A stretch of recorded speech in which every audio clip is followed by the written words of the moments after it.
In this section, 5-6, Part 1, we're going to look at the rules of exponents. In this chapter, you will learn about exponents, what they look like, and the rules of exponents on how to multiply exponents with the same base and divide exponents of the same base. When a number is written with an exponent, there are two parts to the expression. There is the base with the exponent. So for example, if I have the number a as the base and n as the exponent, I have written it as the base to the exponent. The exponent tells us how many times the base should be multiplied together. So in this case, n tells us how many times a should be multiplied. So for example, 5 to the second power, 2 is the exponent in this case, 5 is the base, it reads as 5 squared, as 5 to the second power, or 5 squared, which means that 5 squared is 5 times 5, right? So 5 times 5, of course, is 25. So 5 squared is 25. 5 to the third power, or 5 cubed, is 5 multiplied 3 times. 5 times 5 times 5, which is 125. b to the nth power, or b to the n, means b raised to the n is b multiplied out n times. So now we're going to evaluate several numbers. For example, part A, we had 5 squared, which is 5 times 5, which is 25. We have in part B, a parentheses, negative 3 squared is a negative 3 parentheses times a negative 3 parentheses, which is 9, because two negative numbers is equal to a positive. Right? 3 to the fourth is 3 multiplied out 4 times. So we have 81 is the final result. And 1 raised to any power, regardless of what it is always going to be 1. But 1,000 raised to the first power is just going to be 1,000.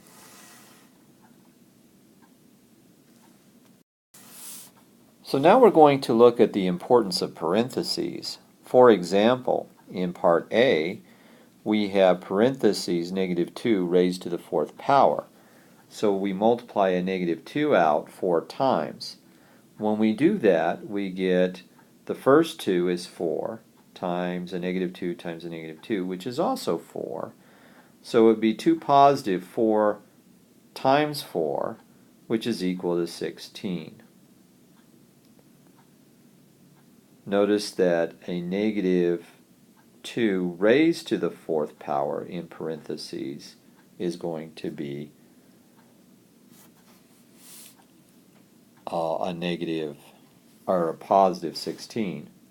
Now, if the parentheses are no longer there, the exponent is only applying to the base 2.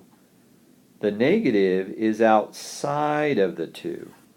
So we take the negative outside and we make it a negative 1, and we multiply 2 4 times, because that's what the exponent says to do.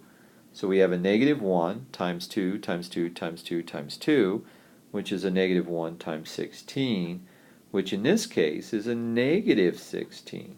Notice the difference between a parentheses and a non-parentheses number raised to an exponent. Again, we'll look at two different cases. We see that a negative 2 raised to the fifth power, This is an odd number, so we're going to end up with a negative in the parentheses. So in this case, a negative raised to the 5th power is nothing more than negative 2's multiplied by itself 5 times. In this case, we end up with a negative 32. If we remove the parentheses and we just applied again the negative to the outside of the 2 raised to the 5th power, we notice we can take the negative 1 outside, which we did here, and then we multiply 2 5 times.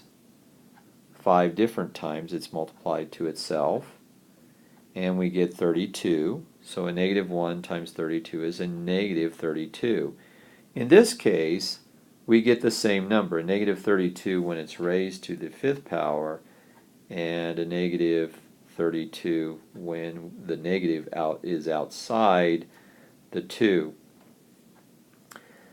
The reason for that is because in part C, in the parentheses, we have an odd power. And the odd power for a negative, regardless of whether it's on the inside or the outside of the parentheses, is going to stay the same. So the importance of parentheses is where n is an even number, right? N is an even number, right? This statement is true, that the parentheses of the negative number raised to the nth power of an even number is not equal to the negative of x raised to the nth power if it is even. If it is odd, then they are equal. So now we're going to go into looking at the rules of exponents.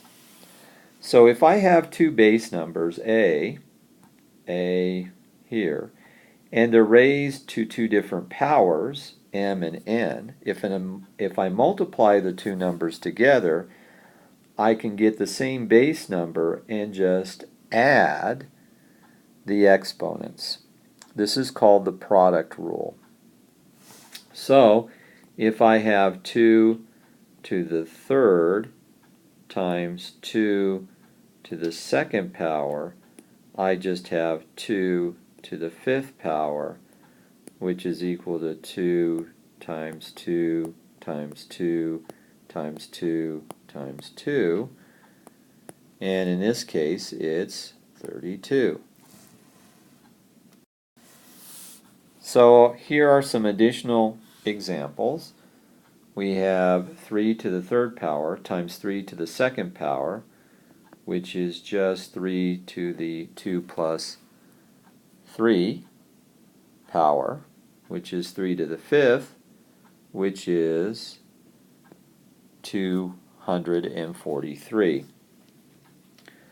So now I have in part B, see 5 times 5 raised to the 3rd power. Well, 5 to the 1 times 5 to the 3rd.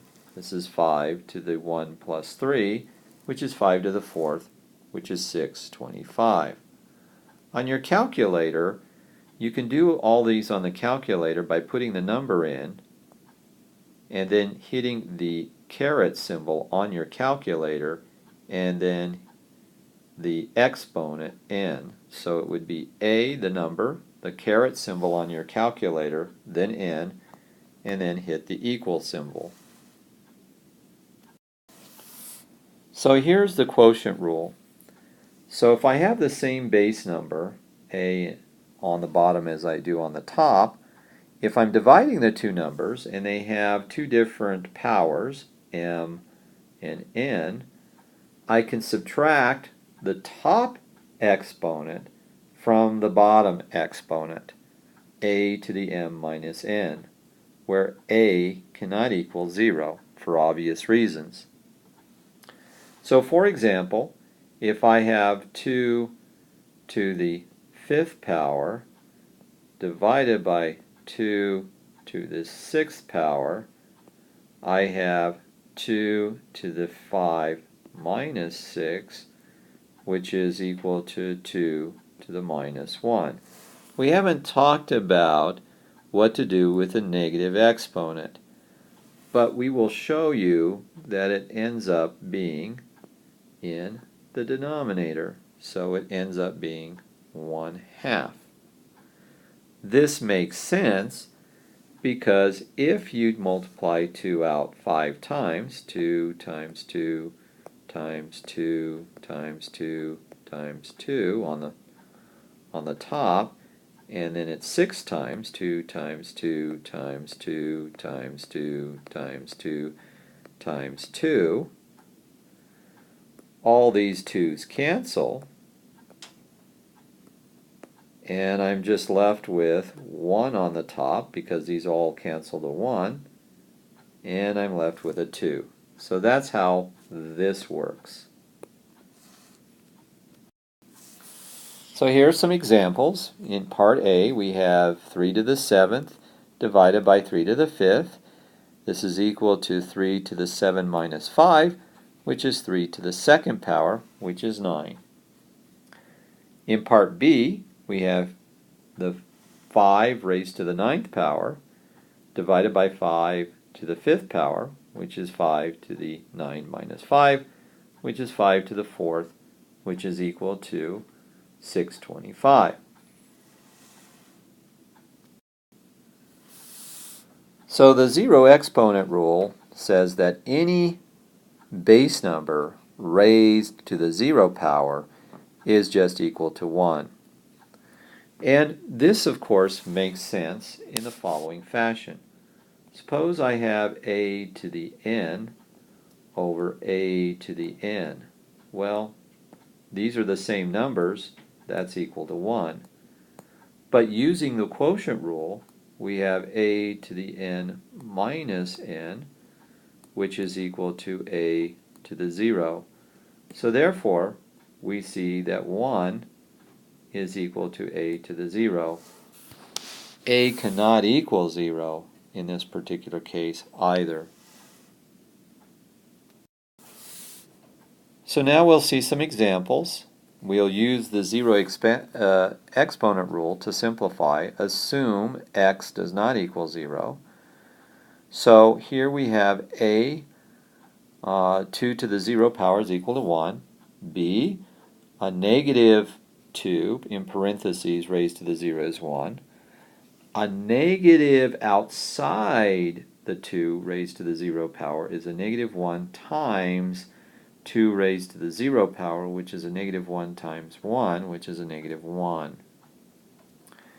In part D, we have 5x in parentheses raised to the 0 power, which is equal to 1. Now the 5 is outside the x, and there's no parentheses, so the 0 is only applied to the x. So 5x raised to the 0 power is 5 times x raised to the 0 power, which is 5 times 1, which is just 5. And now we see how the negative exponent rule works. A raised to the negative m power is just 1 over a to the m. So if I have 3 raised to the negative 2 power, this is just 1 over 3 squared, which is equal to 1 over 9. Here are some examples of the negative exponent rule to simplify. We have part A, we have a to the negative 3 power is equal to 1 over 2 to the 3rd power, which is equal to 1/8. In part B, we have 5 raised to the negative 1 power, which is equal to 1 divided by 5 to the 1 power, which is just 5, which is equal to 1/5. So here's one of our final rules for exponents. we have a to the m raised to the n. So whenever we have a number of m that's already being raised by a power, and then we raise that again by n, we're actually multiplying the a to the m n times. So it becomes a to the m times n. So in this case, we have 2 squared raised to the third power. This is just 2 times 2 times 2, right? And if we use the product rule, we can see that we just add the 2's together and we get 2 to the 6th power, right? Which in this case is 64. But if we did it under the power rule, we can see we can just multiply 2 to the third times 2, which is equal to 2 to the 6th. These are equivalent, and that's how the power rule for exponents works. So now we have some examples. We'll use the power rule to simplify. For part A, we have parentheses 5 raised to the 4th power to the 3rd, which is equal to 5 raised to the 4 times 3, which is 5 to the 12th. If we did this on our calculator, we would hit 5, we would hit the caret symbol, then we would hit 12, and then we would hit equal. In part B, we have 7 raised squared, in parentheses, raised to the 5th power, which is now 7 raised to the 2 times 5, which is 7 to the 10th. And again, we can't do this in our head very well. We could do it by hand. It would take us some time. But if we did it on our calculator, we would hit 7, the caret symbol, and then 10, and hit equal. You should probably try that on your calculator. So here's a recap of what we learned today. We learned the product rule. When we have the base of two numbers that are the same and they're raised to different powers, we just add the powers. We talked about the quotient rule, where we have the same base numbers that are being divided by each other, but they have different powers. We just subtract the powers, the numerator minus the denominator power. We talked about the zero exponent rule, where any number except for 0 raised to the 0 power is equal to 1. And then we talked about the negative exponent rule, which is a base number raised to a negative power is just 1 over the base raised to that power, where a does not equal 0. And finally, we got the power rule, right, which is a base number raised to a number, then raised again to another number. It's just the multiplication of the exponents. Well, that concludes our section on exponents on 5.6. We're now going to talk about the usage of scientific notation.